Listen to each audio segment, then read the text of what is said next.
Doctor, નચિકેતભાઈ કેમ છે? ધીરજ રાખો, અમારા તરફથી અમે બધા જ પ્રયત્નો કરીશું. પ્લીઝ ગમે તેમ કરીને તમે નચિકેતભાઈને બચાવી લેજો ડોક્ટર, પ્લીઝ.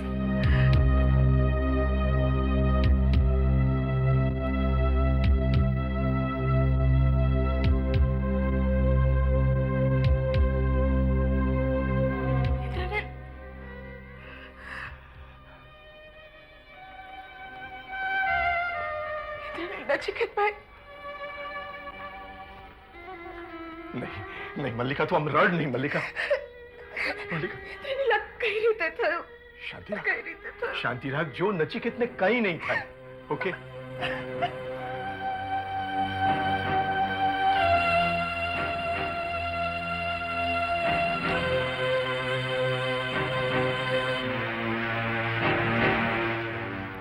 आप इंस्पेक्टर, हूँ नचिकेत तो मोटो भाई इंद्रनील।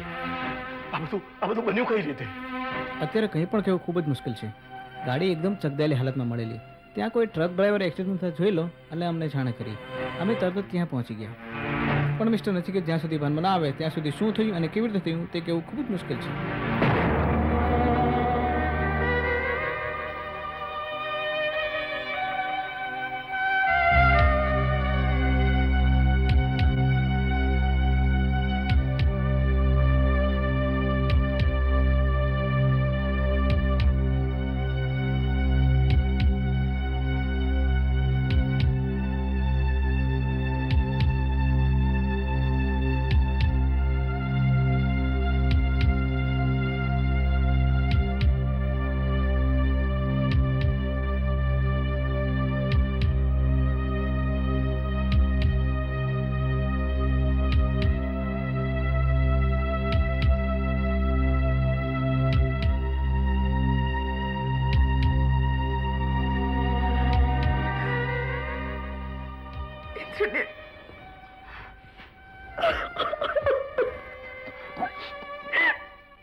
शांत मल्लिका,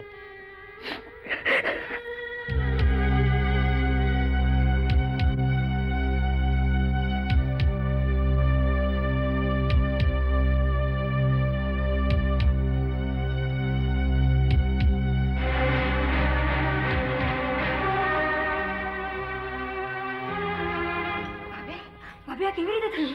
ખબર સાંભળીને તો મારા હોશ ઉડી ગયા. श्वेता, तू चिंता नहीं कर, नचिकेत ने कहीं नहीं था। डॉक्टर एनाથી બનતી કોશિશ કરી રહ્યા છે. મેં તને ઘણી વાર સમજાવ્યા કે ગાડી ધીમે ચલાવો. શું જરૂર હતી આખી ગાડી તેજ ચલાવવાની? હું પણ એ જ કહું છું. આટલી મોડી રાત્રે બહાર જવાની શું જરૂર હતી? અને જવું તો ડ્રાઈવરને સાથે લઈને જવું તું ને. પ્લીઝ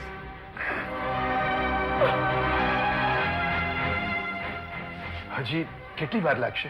આપ શાંતિ રાખીએ. મોટા સાહેબ, અરે મોટા સાહેબ, શું થયું? નાના સાહેબ તો શું થઈ ગયું? મોટા સાહેબ, ક્યાં અકસ્માત થયો? અરે કેવી રીતે અકસ્માત થયો મને કહો. મારે નાના સાહેબ તો મળવું છે. પ્લીઝ રાયચુરા, જો અત્યારે ઓપરેશન ચાલુ છે. હે ભગવાન, અરે અકસ્માત કરવો હતો તો તારે મારો કરવો હતો. અરે આ નાના સાહેબ પર આવો અત્યાચાર શા માટે? પ્લીઝ રાયચુરા, શાંત રહો. મોટા સાહેબ, અરે લાખો લોકો મરે તો વાંધો નથી, પણ લાખોના પેટ પાળવા વાળા સાથે આવા અત્યાચાર ન થવા જોઈએ. શાંત થાવ રાયચુરા. ફિકર ના કરો, નાના શેઠને કંઈ નહીં થાય. અમારી પ્રાર્થના એમની સાથે છે. આજે હું મેનેજર બન્યો છું, એમના કારણે જ બન્યો છું. આપણે બધા મળીને પ્રાર્થના કરીએ કે નચિકેત હેમખેમ ઉગરી જાય.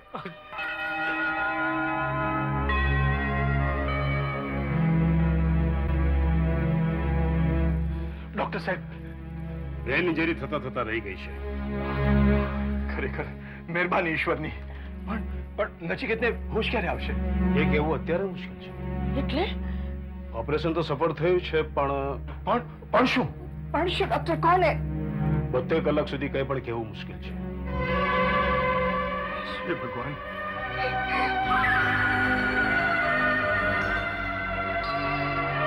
કલાક સુધી મિસ્ટર નચિકેતને હોશ ના આવે ત્યાં સુધી આપણે રાહ જોવી જ પડશે. ત્યાં સુધી એનું જાનનું જોખમ તો તોલાયેલું જ રહેશે.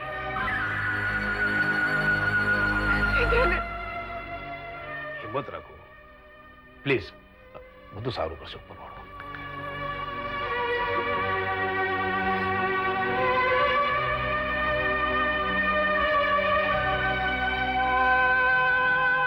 નચિકેતભાઈ,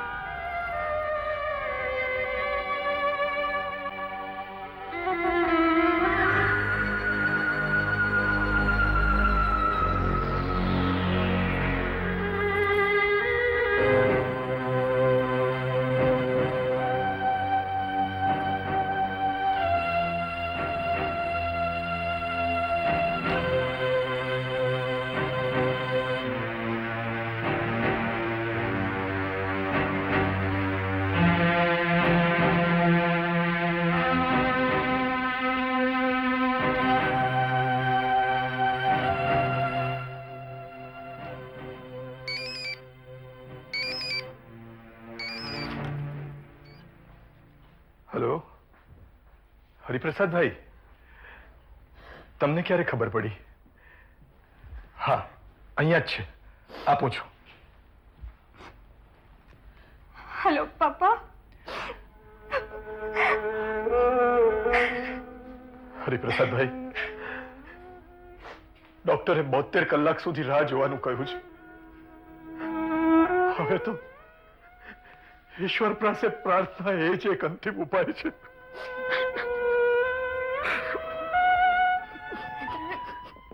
પ્લીઝ ઇન્દ્રનીલ, પ્લીઝ.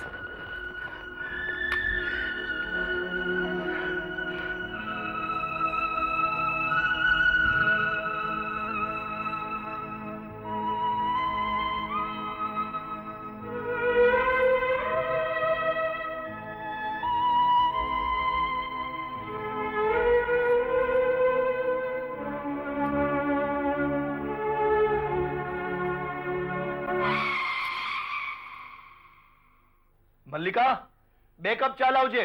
નચિકેત આવી ગયો છે. મોટા ભાઈ, આવો આવો. મોટા ભાઈ, આશીર્વાદ આપો. શું છે, છોકરી પસંદ કરી લીધી? અરે બાપ રે, એ તો બહુ અઘરું કામ છે. એ કામ તમારું ને ભાભીનું. તો પછી આશીર્વાદ છે ને માટે. મોટા ભાઈ, વેલ તમે તો જાણો જ છો કે મને કાર રેસિંગનો કેટલો શોખ છે. પરમ દિવસથી રેલી શરૂ થઈ રહી છે અને આ વખતે તમે એમાં ભાગ લેવાના છો ને? કરેક્ટ. તમને ખબર છે ને, હું આખું વર્ષ આ દિવસની રાહ જોતો હોઉં છું. નચિકેત, આ વર્ષે તારે કાર રેલીમાં ભાગ લેવાનો નથી. મોટા વર્ષે શું બન્યું હતું ખબર છે ને તને? શું શું બન્યું હતું? હા, અચ્છા, ગયા વર્ષે હા, મારી ગાડી જરાક સ્કીડ થઈ ગઈ હતી ને મને હાથમાં નાનકડું ફ્રેક્ચર થયું હતું. બટ સો વોટ મોટા ભાઈ. અરે ભાઈ, આવું બધું તો ચાલ્યા કરે. જો નસીબમાં જે લખ્યું હોય ને એ તો થઈને જ રહે છે. આવી નાની નાની વાતોની ચિંતા શું કરવાની? તું જેને નાની નાની વાતો કહે છે ને, એને અમારા જીવ અદ્ધર કરી દીધા હતા. મોટા ભાઈ, તમારી ઉંમર થઈ ગઈ છે એટલે મારો કહેવાનો આશય એમ છે કે જીવનમાં થોડો રોમાંચ, થોડી થ્રિલ તો હોવી જ જોઈએ ને, નહીં તો જીવા શું કામનું? હા, તું ગમે એટલી દલીલો કરે ને, પણ મારી નામાંથી હા થવાની નથી. જોઈએ તો ભાભીને પૂછી જો, જા. યે હુઈ ના બાત. ભાભીને તો હું આમ પટાવી લઈશ. ભાભી, ભાભી. શું છે નચિકેતભાઈ, શેના બૂમાબૂમ કરો છો? જો ભાભી, પરમ દિવસથી કાર રેલી શરૂ થાય છે. હું એમાં ભાગ લેવાનો છું અને મોટા ભાઈએ મને એમ કહ્યું છે કે તમારી પરમિશન લેવાની છે. તમે બોલો હા કે ના? નહીં, ત્યાં નહીં જોવાનું, તમે બોલો જાઓ. હા, આઈ થિંક મારા હિસાબે તમારે એમાં ભાગ લેવો જોઈએ. શું બોલે છે મલ્લિકા? હું સમજી વિચારીને જ બોલું છું. પણ નચિકેતભાઈ, યા. એક જ શરતે. હા, આ વખતે ગાડીમાં તમારી બાજુમાં હું બેસીશ. અરે મારે પણ રોમાંચ માણવો છે. નહીં, એ કેવી રીતે બને મોટા ભાઈ? નહીં એટલે કે ભાભી, આમાં તો બહુ જોખમ હોય છે. આ તો બહુ ખતરનાક ગેમ છે. જોખમ છે ને, હા, એટલે જ અમે લોકો ના પાડીએ છીએ. નચિકેતભાઈ, 100 વાતની એક વાત, તમારે આ રેલીમાં ભાગ લેવાનો નથી. અને જો તમે ભાગ લેશો તો જિંદગીભર આપણા બેન આબોલા થઈ જશે. હવે નક્કી તમારે કરવાનું છે, રેલીમાં ભાગ લેવો છે કે ભાભી સાથે જિંદગીભરનો સંબંધ તોડવો છે. આપો જવાબ, આપો. ભાભી, મારો જવાબ આ છે. આ ચાવીઓ તમે રાખો, બસ.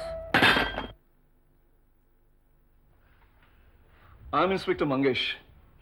Yes inspector. મારે તમારી સાથે અમુક વાતો કરવી છે. ઇફ યુ ડોન્ટ માઇન્ડ, તમે મારી સાથે એક બાજુ આવી શકો છો? તમારે જે પૂછવું એ અહીંયા જ પૂછો ને ઇન્સ્પેક્ટર. હું તમારી હાલત સમજી શકું છું, પણ મારે મારી ડ્યુટી બજાવવાની છે. જુઓ, મારે તમારી પાસેથી કેટલીક વસ્તુ જાણવી છે. આઈ હોપ કે તમે મારી મદદ કરશો. જરૂર, તમારે જે પૂછવું એ પૂછી શકો છો ઇન્સ્પેક્ટર. મિસ્ટર ઇન્દ્રનીલ, અમે આ કેસની પૂરેપૂરી તપાસ કરી રહ્યા છીએ અને મિસ્ટર નચિકેતનું સ્ટેટમેન્ટ આવવાનું હજી બાકી છે. ક્યાંક એવું ન થાય કે આ ઘડીનો લાભ લઈને ગુનેગાર પોતાની જાતને બચાવવાની કોશિશ કરી ને નાસી જાય. ગુનેગાર? હા, ગુનેગાર. પણ આ તો એક એક્સિડન્ટ છે ઇન્સ્પેક્ટર. મિસ્ટર ઇન્દ્રનીલ, એક્સિડન્ટ કોઈ કરાવી પણ શકે છે. એટલે તમે કહેવા શું માંગો છો? જુઓ, અમે પોલીસ લોકો દરેક ઘટનાને શંકાની નજરે જોતા હોઈએ છીએ અને કોઈ પણ તર્ક બાકી નથી રહેવા દેતા, અને એટલે જ અમારું ઇન્વેસ્ટિગેશન ખોટી દિશામાં જવાનો ડર નથી રહેતો. મિસ્ટર ઇન્દ્રનીલ, તમને કોઈના ઉપર કોઈ શક? મિસ્ટર નચિકેતને કોઈ સાથે તાજેતરમાં કોઈ ઝઘડો, કોઈ બોલાચાલી? નહીં, નચિકેત એકદમ સરળ સ્વભાવનો છે, એટલે એની સાથે દુશ્મનાવટ તો કોઈને ન હોઈ શકે. મારા ધ્યાનમાં એ પણ નથી આવતું કે છેલ્લા કેટલાક સમયમાં કોઈને એના તરફથી મનદુખ થયું હોય કે કોઈ એનાથી અપમાનિત થયું હોય, એટલે કોઈને એના સાથે દુશ્મનાવટ થવાની શક્યતા તો મને નથી લાગતી. Thank you mister Indranil. એક મિનિટ ઇન્સ્પેક્ટર. થોડા દિવસો પહેલા નચિકેતે અમારી ઓફિસના એક વર્ષો જૂના મેનેજરને ગોડાઉનમાંથી ઓફિસમાં ટ્રાન્સફર કરેલા. એમનું નામ શું છે? રાયચુરા. રાયચુરા? પણ તમારા વર્ષો જૂના મેનેજરને ગોડાઉનમાંથી ઓફિસમાં ટ્રાન્સફર શા માટે કરે? કારણ કે નચિકેતને એમના પર શંકા આવી હતી.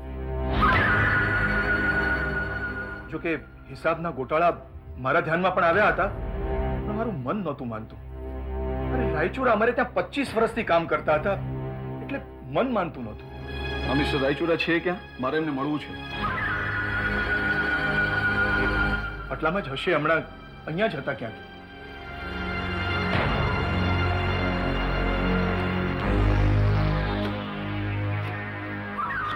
આ રહ્યા.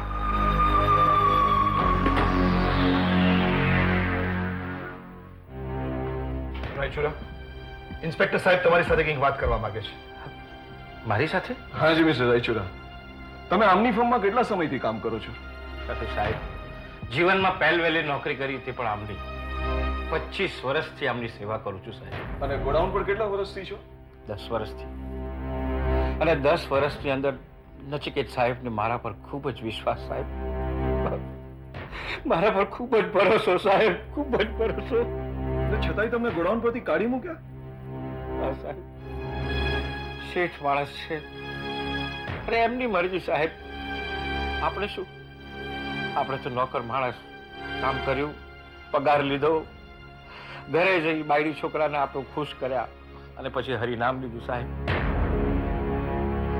સાહેબ, બાકીની દુનિયાદારીમાં મને કોઈ રસ નથી સાહેબ. કદાચ નચિકેત સાહેબે કોઈ કારણસર આ ડિસિઝન લીધું હશે, નહીં તો મારી અને કંપનીની કોઈ ભલાઈ હશે સાહેબ. આપણે તો નોકર માણસ સાહેબ, એમનો હુકમ માથે ચડાવી લીધો. શું થઈ ગયું મારા નાના શેઠને? શું થઈ ગયું? જો મિસ્ટર રાયચુરા, તમે રડો નહીં પ્લીઝ. પ્લીઝ તમે રડો નહીં. સાહેબ, આ મન મારવાથી આંસુ નથી રોકાતા સાહેબ. હૈયામાં પીડા જાગે છે ને ત્યારે આંસુ બહાર આવે છે. મારા સાહેબ આઈસીયુમાં સૂતા છે ને તમે આમ ઉલટ તપાસ લઈ રહ્યા છો સાહેબ. હું તમારી તકલીફ સમજી શકું છું મિસ્ટર રાયચુરા. હાય જ. સાહેબ જાઉં સાહેબ? જુઓ, હમણાં તો તમે જઈ શકો છો, પણ એમ ન માની બેસતા કે તમારું કામ પૂરું થયું છે. કદાચ જરૂર પડશે તો તમને પાછા પૂછપરછ માટે બોલાવશો. ભલે સાહેબ, જ્યારે બોલાવશો, જે પડે બોલાવશો, તમારા માટે હું હાજર થતો સાહેબ. જાઉં?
મુંબઈના પ્રખ્યાત યુવાન ઉદ્યોગપતિ નચિકેત મહેતાનું માર્ગ અકસ્માત, હાલત ગંભીર.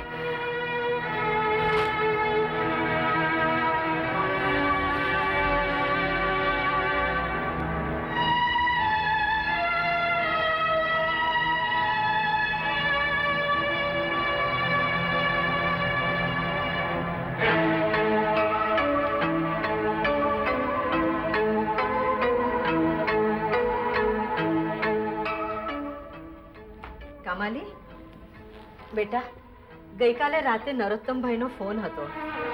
એ પરમ દિવસે આશ્રમ રોડ પર સાડીનો શોરૂમ ખોલવા માંગે છે અને એનું ઓપનિંગ તારા હાથે કરાવવા માંગે છે. બેટા, મેં તો હા પણ પાડી દીધી છે. હા કે કેમ બોલી નહીં બેટા? કામાલી, શું વાત છે? બોલતી કેમ નથી? ઓહ, નચિકેત મહેતાનો એક્સિડન્ટ? આજકાલ આ એક્સિડન્ટ્સ એટલા વધી ગયા છે ને, તેમાં આ તો મુંબઈ શહેર. માણસ ક્યાંય સુરક્ષિત નથી. ઘરમાં રહે તોય દુઃખ ને બહાર જાય તોય દુઃખ. માં, હું મુંબઈ જાઉં છું. મુંબઈ? આમ અચાનક? હા, નચિકેત મહેતાના એક્સિડન્ટના સમાચાર વાંચીને મારે મુંબઈ તો જવું જ જોઈએ ને. બેટા, આમ અમદાવાદથી મુંબઈ સુધી દોડવાની શું જરૂર છે? ફોન કરીને પણ સમાચાર પૂછી શકાય છે ને. ના, ફોન પર નહીં. મારે મુંબઈ જઈને જ એમને મળવું છે.